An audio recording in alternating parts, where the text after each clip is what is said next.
Hello everyone, welcome back to my channel. Today I'm going to be teaching you how to do crochet braid without not having any idea of how to do cane roll. So my hair, before I start this crochet braid, I've got a wig cap. That's a net wig cap in my hair all over because I've got a short hair, so I've just got a net all over my hair. And I'm just gonna start the crochet.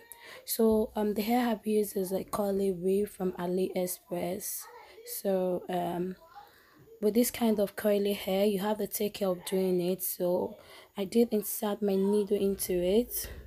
I did insert my needle into my net, and I put it into my crochet, my curly weave, and I pull it, because this method will not work with you tying the hair all over again, because it might tangle or it might not stay in your hair. This is the second attempt. Again, I have my crochet in my net and put my extension on it, and after I took one of the extension and I pull it. So that is it for it. So I'm just gonna repeat the process all over the hair, and because I want all of my hair to be covered like a fringe in front, I'm gonna do it all over my hair.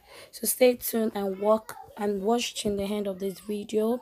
Do not forget to subscribe to my channel and turn on the notification button to get notice when my next video will be out. See you later. Bye.